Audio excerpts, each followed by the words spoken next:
I swear to God, we deal with some fucked up people in the world. And here lately, it's been coming from the people we supposed to know and trust. Miss J here took her son to the hospital on November 26, 2019. Shands Hospital in Gainesville, Florida. She took her baby to the hospital because he had an unusual cough and an unusual bump on his hip. When they get to the hospital, they run tests and they prescribe the baby antibiotics called Keflex. The following day, she goes and gets a prescription filled and she starts giving it to the baby. After giving it to the baby got sick, was vomiting. It got to a point, y'all, the baby stopped eating. So on December 3rd, 2019, she took the baby back to Shands Hospital, and then they ran tests and immediately admitted the baby into pediatric ICU. Now, once they get the baby back there, they began running test after test after test, and every time they came back with the results, they was giving Miss Jade a different answer. So, of course, quite naturally, her being the mother that she is, she says, hey, I want to take my baby somewhere else. I need a second opinion because y'all confusing me. 1 minute it's this, 1 minute it's that. Like, what the fuck is going on? But instead of them telling her that she can do that, a social worker from the hospital comes and let her know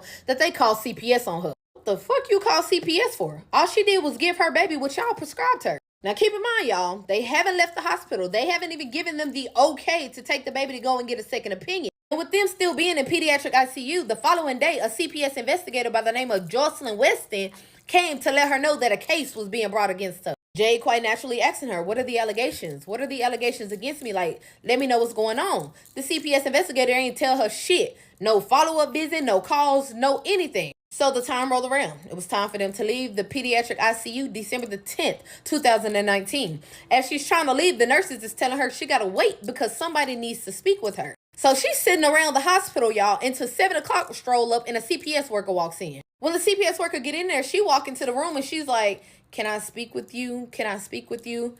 Come on. Like basically telling her, let me talk to you in the hallway. Now, Jay's sitting there with her baby, like, my baby crying and hollering, mommy, mommy, mommy, whatever you got to say, can you say it to me in here? Why do you need to take me out? As they walk into the door, she see 2 police officers. She looked at the lady. She said, are y'all trying to take my baby from me? Now, why the CPS investigator lie and say, now you'll be back with your son in just a minute? And while she walk in talking with the CPS investigator, they go around the corner and police officers grab Jade and put her in handcuffs talking about she under arrest for medical neglect. What the fuck is a medical neglect when she's sitting here in the hospital? Y'all done had her in here day in and day out trying to fight for her motherfucking son to get a second opinion and you bitches is telling her no? What the fuck is going on here? And while she's sitting here in handcuffs and shit, all she can think about is her son that's back at that room screaming. Like, you really just walked me out this bitch, told me I was gonna be back in my son's arms to get around this corner and your motherfucking ass arrest me? What the fuck? So while she's sitting in jail, all of a sudden y'all done had a shelter hearing. Y'all don't reach out to the girl's family. Instead of y'all making contact with the family so that they could come and get the baby, y'all decide to place them with somebody named Dina and Amanda. Now when Jay got out of jail, a CPS worker by the name of Michaela Bailey reached out and said, hey, can we speak? Michaela comes out, they speak. She wants to know why her son wasn't placed with her family. Of course, quite naturally, CPS is like trained to ignore the questions that they don't know the answer to. So Michaela dipping the question in return, gonna ask Jay, would you be willing to do a psych test so that we can figure out a case plan? Of course, Jay's like, yes, I'm willing to do whatever to get my son back. Now fast forward, y'all. February 17th of 2020, she went to Dr. Abel's in Gainesville, Florida. The lady ran the test and basically told her, yes, I believe you should get your son back. Quite naturally, Jade is happy. Like, okay, I can get my son. Like, I have great faith that I'm going to get my baby back. No, they get to court. And Michaela, the CPS worker, going to tell the judge that the people who done had her baby for not even 3 months is already considering adoption. And then the CPS worker going to tell the judge that the hospital, Shands Hospital, said that if they place that baby back into Jade's care, his mother's care, that they will not put the baby on a transplant list. So basically what Shands Hospital is saying is if you get your son back, we don't care whether he lives or passes on.